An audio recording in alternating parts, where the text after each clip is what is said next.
Hello everyone, हम आपके लिए लेकर आए हैं question practice series for civil engineering branch, जिसमें हम सॉल्व कर रहे थे पीईबी सब इंजीनियर के प्रीवियस ईयर क्वेश्चन पेपर, जिसमें हमारा चल रहा था 2018 का क्वेश्चन पेपर, जिसमें हम 25 क्वेश्चन सॉल्व कर चुके थे। आज के वीडियो में हम सॉल्व करेंगे आगे के 26 नंबर के क्वेश्चन से। इसके पहले हम आपको बता दें कि यदि आप पीईबी सब इंजीनियर की प्रिपरेशन, पीईबी सब इंजीनियरिंग की प्रिपरेशन और बेहतर तरीके से करना चाहते हैं तो आप परीक्षा ऐप पर जाइए। आप परीक्षा ऐप पर जाइए, डिस्क्रिप्शन में आपको इसकी लिंक मिल जाएगी। वहां पर जाकर आप नेविगेट का क्रैश कोर्स परचेस कर सकते हैं और वहां से आप कुछ बेहतर तरीके से सब्जेक्ट वाइज प्रिपरेशन कर सकते हैं। अब चलते हैं नेक्स्ट हमारे 26 नंबर के क्वेश्चन पर, जो कुछ इस प्रकार से हैं। What will be the minimum size of fillet weld if the plate thickness is less then 10 mm। आपको दिया गया है प्लेट थिकनेस यदि आपकी 10 mm से कम हो, थिकनेस ऑफ प्लेट यदि आपकी 10 mm से कम हो, तो वो आपसे पूछना है फिलेट साइज कितना रहेगा, फ्लेट वेल्ड साइज कितना लेंगे आप। तो पहले मुझे पता होना चाहिए फिलेट वेल्ड होता क्या है। तो फिलेट वेल्ड क्या होता है, यदि मैं ये दो प्लेट इस प्रकार से ओवरलैप करता हूं और इसको मैं इस ट्रेंगुलर फॉर्म में वेल्ड करता हूं, तो ये कहलाता है मेरा फिलेट वेल्ड। और ये जो साइज होता है आपका, ये होता है साइज ऑफ वेल्ड। तो ये साइज ऑफ वेल्ड डिपेंड करती हैं थिकनेस ऑफ प्लेट। ये थिकनेस ऑफ प्लेट यदि आपका 10 mm से कम है तो मैं साइज ऑफ वेल्ड लेता हूं 3 mm। इसी प्रकार यदि आपका साइज 10 to 20 mm के बीच में रहता है, प्लेट की साइज यदि आपका 10 to 20 mm के बीच में रहता है तो साइज ऑफ वेल्ड आपका हो जाता है 5 mm। Next 20 number question, what is Poisson ratio for normal concrete of strength, design and serviceability criteria respectively. उसने पूछा है कि स्ट्रेंथ क्राइटेरिया और सर्विसेबिलिटी क्राइटेरिया में पॉइजन्स रेशियो आप मिनिमम कितना लेते हैं कंक्रीट के लिए। तो ये आपका आईएस कोड के ऊपर बेस्ड है, जिसमें स्ट्रेंथ कैलकुलेशंस के लिए मैं पॉइजन्स रेशियो लेता हूं 0.15 एंड सर्विसेबिलिटी क्राइटेरिया में इसको लेता हूं मैं 0.2। पॉइजन्स रेशियो क्या होता है आपका, पॉइजन्स रेशियो होता है मेरा lateral strain upon longitudinal strain.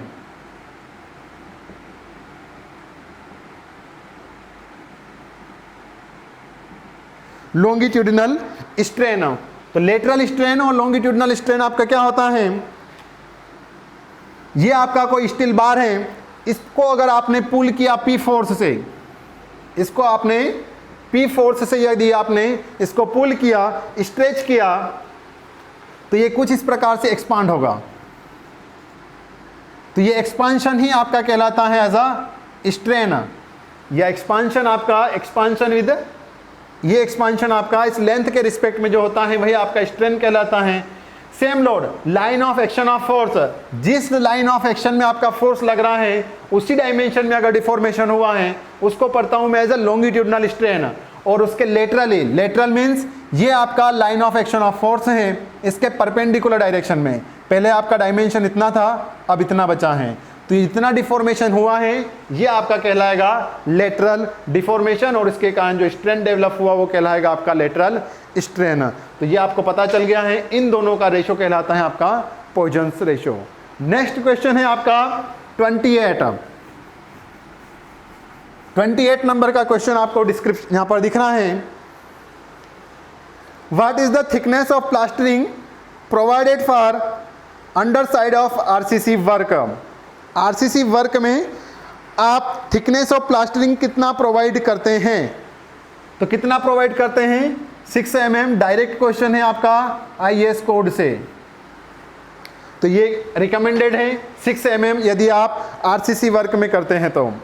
Next है आपका 29th question, what is the net quantity of plastering required for wall measuring 10.5 metre length, 12 metre width and 12 mm thick with an opening of 1.2 metre and 1 metre. यदि मेरा length कुछ इस प्रकार से है, किसका, वाल का, वाल लेंथ दिया है आपको 10.5 मीटर, विड्थ दिया है आपको 12 मीटर, एंड देन जो आप प्लास्टर करने वाले हैं उस प्लास्टर की थिकनेस आपको दिया है उसने 12 mm। इसके बीच में कहीं पर ओपनिंग है। ओपनिंग किसके लिए होगा आपका, विंडो के लिए हो सकता है, गेट के लिए हो सकता है, वेंटिलेशन के लिए हो सकता है।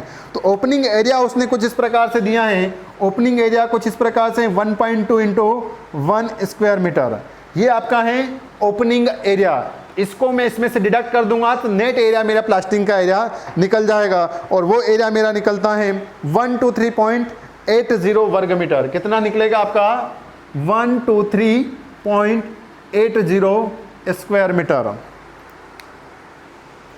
नेक्स्ट क्वेश्चन है मेरा 30। फिर आपका कुछ न्यूमेरिकल बेस्ड क्वेश्चन है। तो अब व्यापम में आपको ये नहीं जानना है कि न्यूमेरिकल नहीं आते हैं। अब आप देख चुके हो कि अभी तक आपके 2 न्यूमेरिकल, इसमें 26 से 30 के बीच में ही 2 न्यूमेरिकल आपके आ चुके हैं।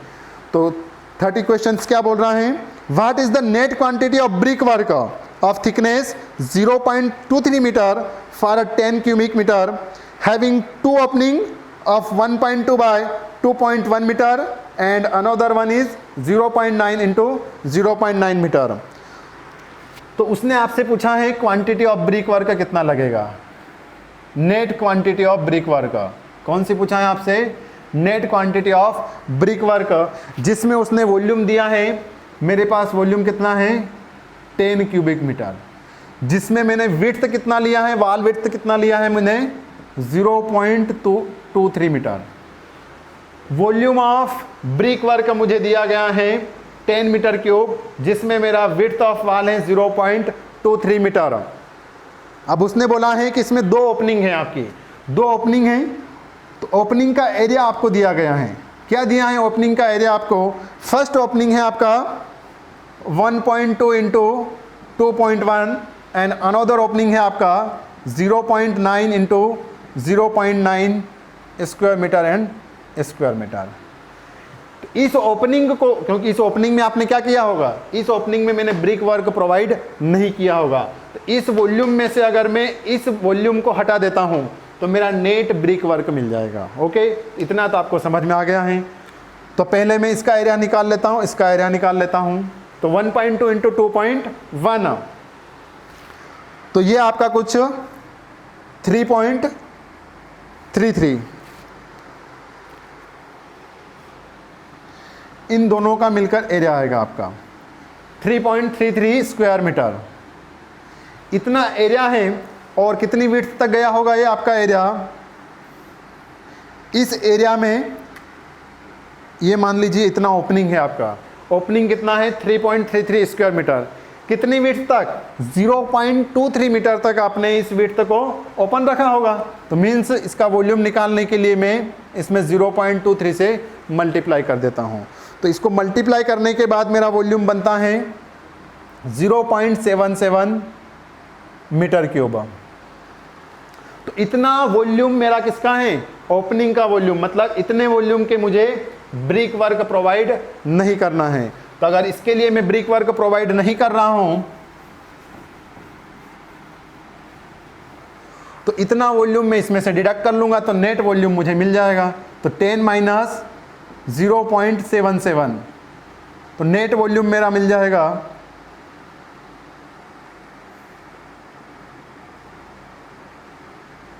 Then 2 and then 9। तो net volume of brick work आपका कितना रहेगा 9.23। ये है आपका option 9.23 metre cube net brick work. Next question है आपका 31।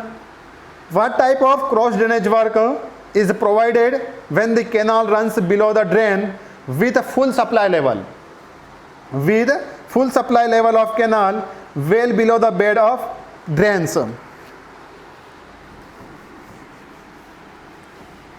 तो क्वेश्चन दिख रहा होगा आपको, और क्वेश्चन है आपका इरिगेशन सब्जेक्ट से।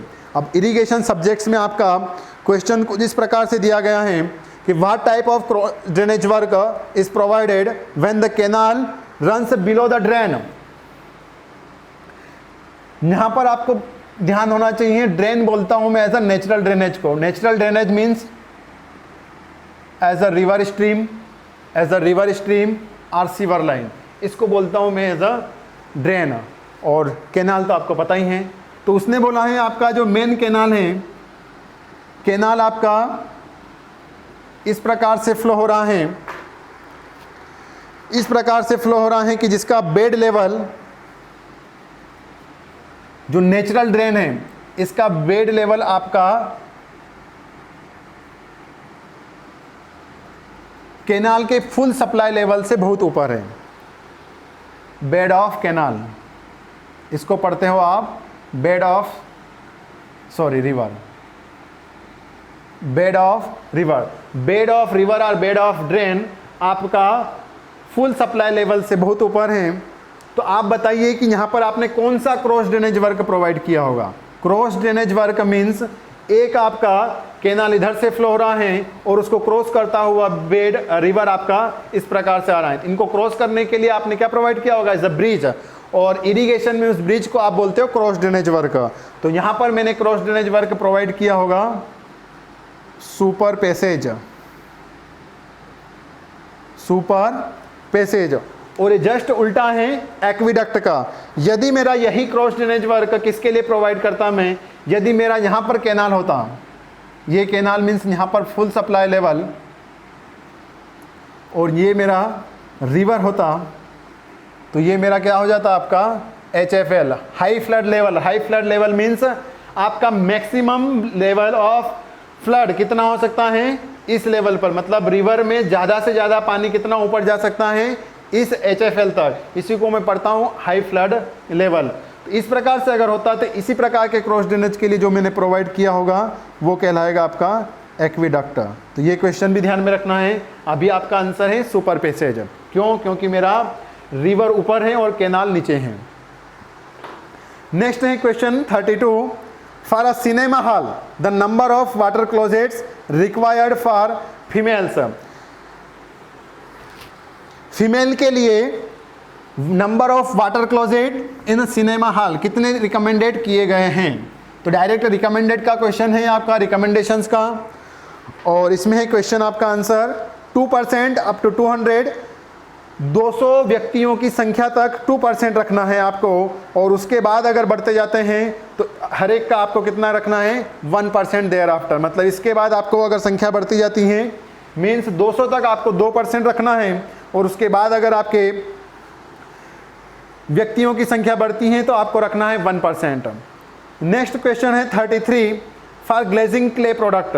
Glazing clay product, glazing clay means चमकीली मिट्टी। At what temperature sodium chloride should be thrown into कीन। कीन मीन्स भट्टी।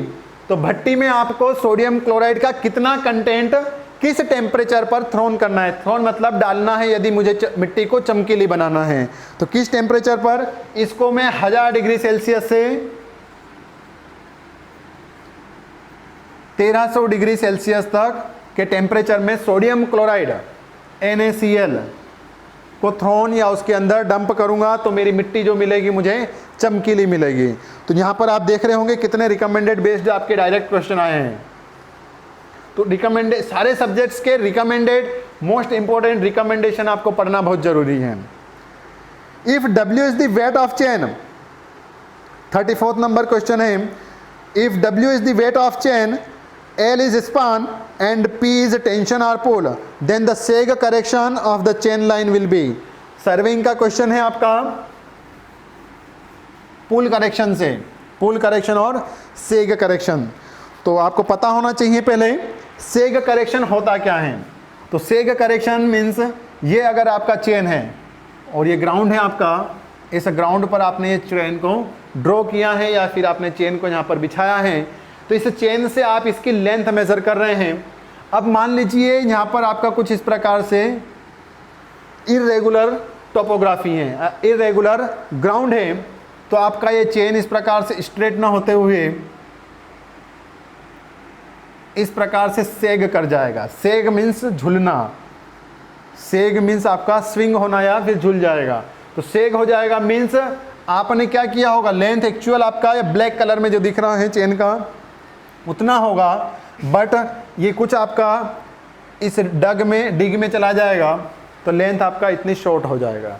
तो उसके कारण क्या हुआ होगा, आपने कम लेंथ को ज़्यादा बता दिया होगा, क्योंकि आपको पता है ये मेरा चेन मान लीजिए 10 मीटर है, तो इस लेंथ को आपने कितना बताया होगा, मीन्स ड्राइंग शीट में जब बताया होगा तो 10 मीटर, जबकि एक्चुअल में आपका ये क्या है 10 मीटर नहीं है, मीन्स आपने कम दूरी को ज़्यादा बताया है। तो इसलिए आपको करेक्शन क्या करना पड़ेगा, नेगेटिव, मतलब उसमें से हटाना पड़ेगा। तो इसलिए हम बोलते हैं सेग correction is always negative.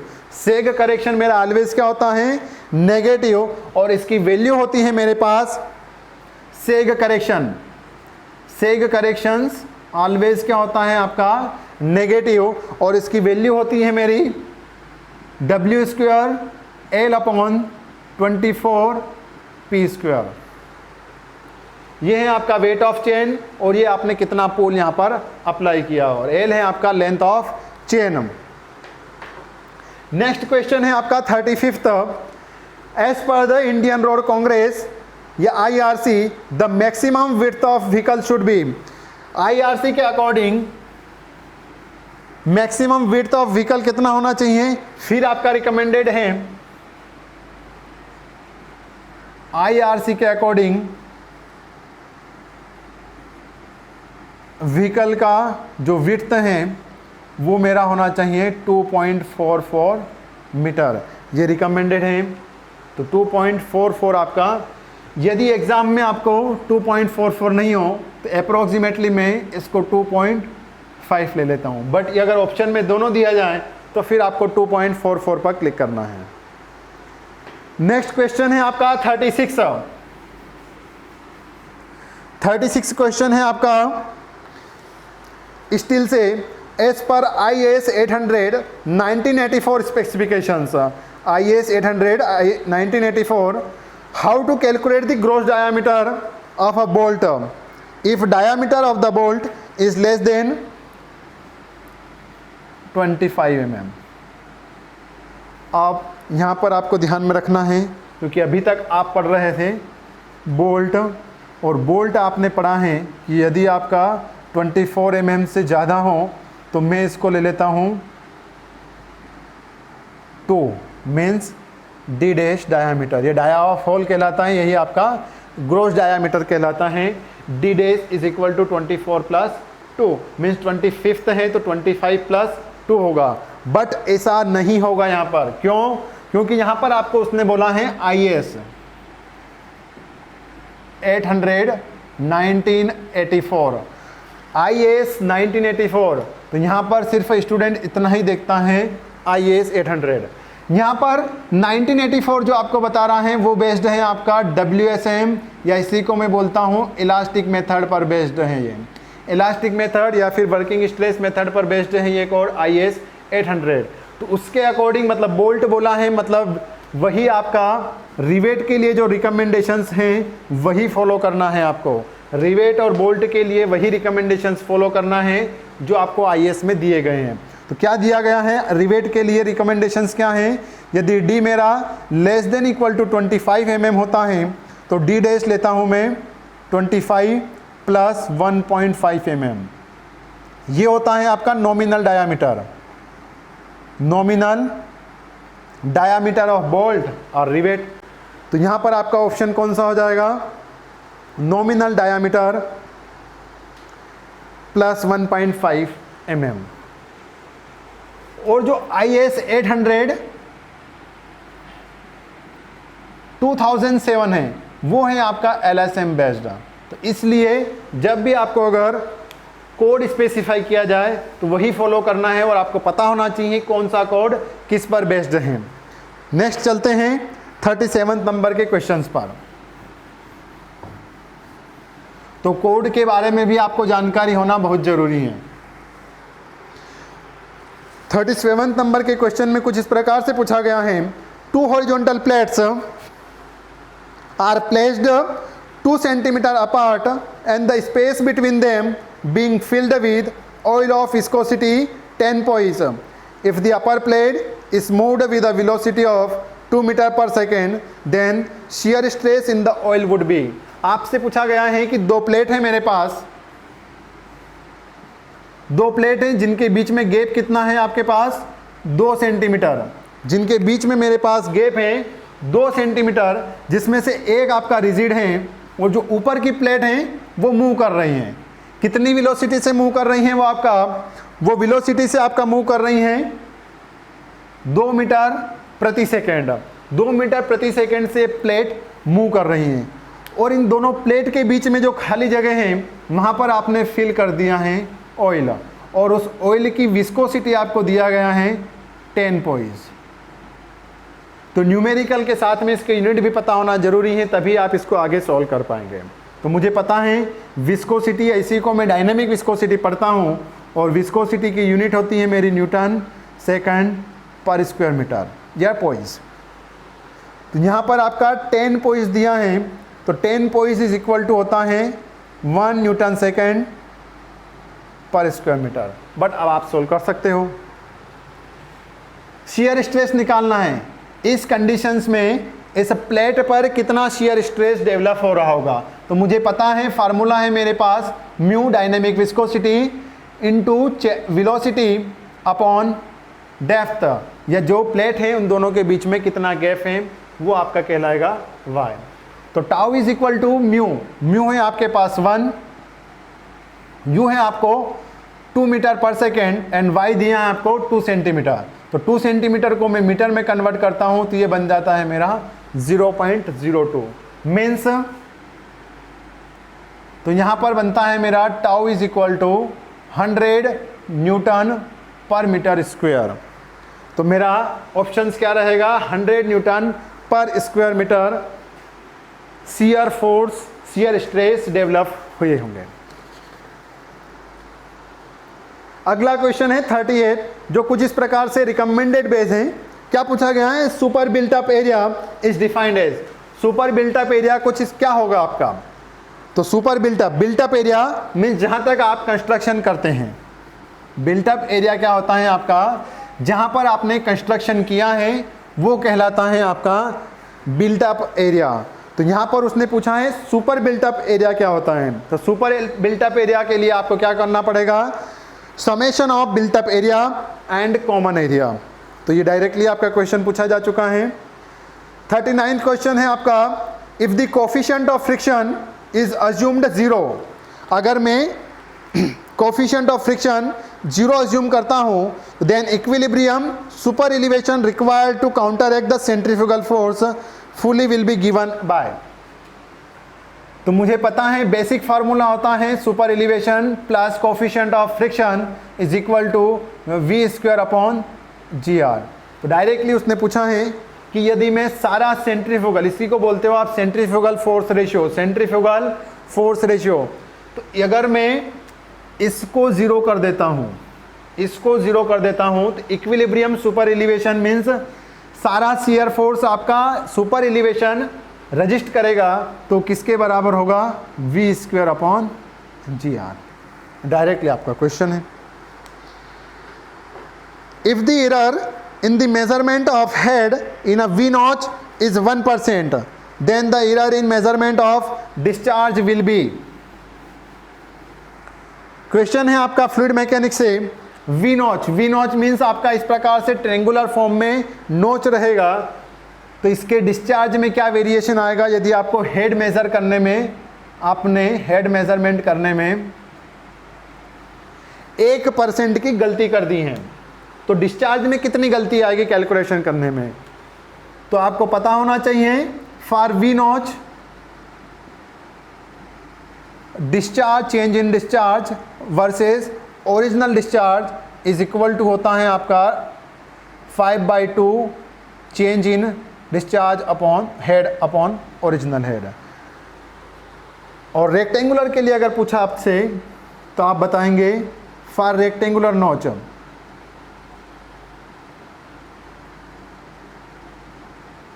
Rectangular नोच के लिए अगर पूछा जाए तो change in discharge upon original discharge is equal to 3/2 change in head upon original head. तो चेंज इन हेड कितना हुआ है मेरा 1%। पहले जैसे मेरा 100 था तो 100 में से कितना हुआ है मेरा, तो पहले 5/2 1, अब कितना हो चुका है आपका 1% चेंजेस आया है। तो आप बताइए कि डिस्चार्ज में कितना चेंजेस आएगा। तो डिस्चार्ज मेरा कितना हो जाएगा, चेंज इन डिस्चार्ज, ये क्यों आपका यहाँ ओरिजिनल डिस्चार्ज है तो इसमें कितना चेंजेस आया होगा आपका 2.5, और इसको अगर मैं परसेंट में करता हूँ तो ये बन जाता है मेरा 2.5%। तो 2.5% मेरा चेंज इन डिस्चार्ज होगा in case of V notch. और सिमिलरली अगर इसी की जगह में 1% की एरर रेक्टेंगुलर नोच में करता तो वहाँ पर बन जाता मेरा 1.5%। नेक्स्ट क्वेश्चन है आपका 41। If the back side and fore side distance are kept equal during leveling observation, then the effect of both refraction and earth curvature will be। तो डायरेक्टली क्वेश्चन है आपका, यदि मैं बैक साइड और four side को levelling के अनुसार, levelling के दौरान effect of refraction and effect of curvature, तो ये है मेरा अर्थ। अर्थ किस फॉर्म में है मेरा, कर्व के फॉर्म में। मुझे पता है कि प्लेन सर्वे होता है मेरा, प्लेन, एंड एक होता है आपका जियोडेटिक सर्वे। प्लेन सर्वे में मैं अर्थ सरफेस को एज अ हॉरिजॉन्टल मान लेता हूं, कर्व ऑफ अर्थ कंसिडर नहीं करता हूं मैं प्लेन सर्वे में। बट जियोडेटिक सर्वे में मैं जियोडेटिक सर्वे में कर्वेचर ऑफ अर्थ कंसिडर करता हूं। कब, अगर एरिया ऑफ सर्वे मेरा क्या हो, greater than equal to 260 square kilometre से एरिया मेरा अगर ज़्यादा आता है तो मैं कर्वेचर ऑफ अर्थ कंसिडर करता हूं। तो उसने बोला है कि अगर मैं बैक साइड और फोर साइड को कैलकुलेट करता हूं तो कौन सा इफेक्ट, मतलब इनका इफेक्ट निगलेक्ट करने पर कितना बनेगा, शून्य हो जाएगा आपका। कितना होगा आपका, शून्य हो जाएगा या 0। 42 क्वेश्चन है आपका, which of this is not included in building codes.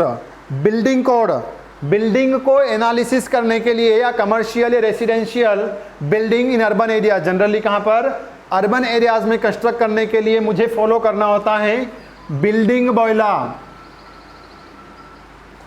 Building by law को फॉलो करना रहता है। मतलब इसके जो रूल्स एंड रेगुलेशंस हैं उसको फॉलो करना रहता है। तो उसने बताया है कि बिल्डिंग कोड्स में, इसी को बिल्डिंग कोड बोलोगे आप, तो बिल्डिंग कोड्स में इन चारों ऑप्शन में से कौन सा क्राइटेरिया कंसीडर नहीं करते हैं। तो सेफ्टी भी कंसीडर करते हैं, स्ट्रक्चरल इंटीग्रिटी भी कंसीडर होती हैं आपकी, मैकेनिकल इंटीग्रिटी भी कंसीडर होती हैं, बट एम्प्लॉयमेंट, रोजगार आपको गवर्नमेंट देती है, बिल्डिंग बॉयला कंसीडर नहीं करता है कि उस बिल्डिंग से या उस कमर्शियल बिल्डिंग से आपको रोजगार भी जनरेट होगा या एम्प्लॉयमेंट जनरेट होगी। तो आपका इसमें एम्प्लॉयमेंट कंसीडर नहीं होता है बिल्डिंग कोड्स में। 43 क्वेश्चन है आपका, which of the following could be used for fixing the arbitrary direction. Surveying से क्वेश्चन है आपका, तो आर्बिट्ररी डायरेक्शंस क्या होती हैं उसके पहले मुझे पता होना चाहिए magnetic meridian. Magnetic meridian means इस अर्थ में दो पोल हैं जिसको मैं नॉर्थ एंड साउथ पोल बोलता हूँ। तो मैग्नेटिक डायरेक्शन मीन्स इस अर्थ के मैग्नेटिक के कारण अगर मैं यहाँ पर चुंबक रखता हूँ तो जो डायरेक्शन शो करेगा, जो डायरेक्शन आपको शो होगी, जिसमें मीन्स एक नॉर्थ बताएगा और एक आपको साउथ डायरेक्शन बताएगा, तो उस लाइन को मैं बोल देता हूँ मैग्नेटिक मेरिडियन। मैग्नेटिक मतलब मैग्नेट ने जो डायरेक्शन बताई है वो हो जाएगा मेरा मैग्नेटिक मेरिडियन। उसी प्रकार से एक नॉर्मल जो मेरा ट्रू नॉर्थ होता है, true north and true south होता है, उसको मैं बोलता हूँ एज अ ट्रू मेरिडियन। तो ट्रू मेरिडियन आपका वही होता है जो आपने स्टैंडर्ड एज अ फॉलो किया है। नेक्स्ट आपका होता है, यदि मैं टेम्परेरी कोई वर्क कर रहा हूँ, टेम्परेरी वर्क, तो किसी वर्टिकल स्ट्रक्चर को मैं एज अ नॉर्थ डायरेक्शन से कंसिडर कर लेता हूँ। जैसे मेरे पास कोई टावर है या फिर इलेक्ट्रिसिटी पोल है, तो उसको मैं जनरली कंसिडर कर लेता हूँ कि ये मेरा नॉर्थ है और इसके रिस्पेक्ट में मैं डायरेक्शन मेज़र कर लेता हूँ। तो उसने बोला है कि आर्बिटरी डायरेक्शंस, इसमें से आप किसको मेज़र या मानोगे, तो किसको मानोगे, top of chimney, road, river and moving train. तो आपको पता चल गया होगा कि इन तीनों में से आप किसको कंसिडर करोगे। सामने दिख रहा है वर्टिकल स्ट्रक्चर आपका चिमनी होता है, तो टॉप ऑफ चिमनी को मैं आर्बिटरी डायरेक्शन कंसिडर करूंगा, तो आंसर होगा आपका top of chimney. Next question है आपका 44th, which of the following is best instrument for measuring the velocity of stream flow. Stream flow means, जैसे स्ट्रीम फ्लो आप उसी को बोलते हो जैसे आपका रिवर में फ्लो हो रहा है। तो जो रिवर में फ्लो हो रहा है, मतलब रिवर में आपका कंटिन्यूसली फ्लो हो रहा है, तो उस चलते हुए फ्लो को मेज़र करने के लिए आप कौन से इंस्ट्रूमेंट का यूज़ करते हैं। जैसे यहाँ पर पायलट ट्यूब दे रखा है, तो पायलट ट्यूब कुछ नहीं होता है, वो जनरली पिटोट ट्यूब होती हैं। तो पिटोट ट्यूब आपके पाइप में वेलोसिटी मेज़र करने के लिए होती हैं। पिटोट ट्यूब आपकी पाइप में वेलोसिटी मेज़र करने के लिए होता है। तो यहाँ पर आपका स्ट्रीम वेलोसिटी को मेज़र करने के लिए, स्ट्रीम वेलोसिटी को मेज़र करने के लिए मैं यूज़ करता हूँ करेंट मीटर, करेंट मीटर। तो यहाँ पर आपका आएगा करेंट मीटर यूज़ होगा स्ट्रीम वेलोसिटी को मेज़र करने के लिए, और ये दिया था आपके प्राइस ने, तो इसलिए इसको प्राइस से करेंट मीटर भी आप रिप्रेजेंट करते हैं। 45th है, which of the following forces will occur when a vehicle moves on a curve. यदि आपका व्हीकल किसी कर्व पर मूव कर रहा है, किसी कर्व पर मूव कर रहा है आपका कोई व्हीकल, तो यहां पर आपके कौन कौन से फोर्स कंसीडर होंगे, तो कौन कौन से होगा, एक तो आपका होगा वेट ऑफ व्हीकल और दूसरा आपका होगा सेंट्रीफ्यूगल फोर्स। तो ये दो ही फोर्स आपके यहां पर कंसीडर होंगे, तो weight of vehicle and centrifugal force. Perpendicular force और वॉल्यूम ऑफ व्हीकल कंसीडर नहीं होंगे। Which one of the following compounds is responsible for quick setting of cement. 46 number के क्वेश्चन में आपको क्या पूछा है कि क्विक सेटिंग के लिए कौन सा कंपाउंड रिस्पॉन्सिबल होगा इनमें से। तो मुझे पता है C3A, ट्राई कैल्शियम अल्यूमिनेट, C3A, या इसी को मैं पढ़ता हूं एज अ अल्यूमिनेट। आपके बोगस कंपाउंड होते हैं कंक्रीट में, जिन पर आपकी कंक्रीट की स्ट्रेंथ डिपेंड करती है। फर्स्ट होता है आपका C3S, C2S एंड C4AF। इसको मैं पढ़ता हूं अलाइट, बिलाइट, इसी को आप अल्यूमिनेट या फिर सिलाइट भी पढ़ते हैं, एंड ये होता है आपका फिलाइट या फेराइट। तो ये तीन मेन कंपोनेंट होते हैं जिसके कारण आपके कंक्रीट में स्ट्रेंथ आती है। तो इसमें पूछा है कि क्विक सेटिंग किसके कारण होती है, तो इसमें जो आपका अलुमिना रहेगा इसके कारण आपकी क्विक सेटिंग आएगी, और इसी अलुमिना को मैं पढ़ता हूं एज अ Al2O3। इस Al2O3 के कारण आपका क्विक सेटिंग डेवलप होगा।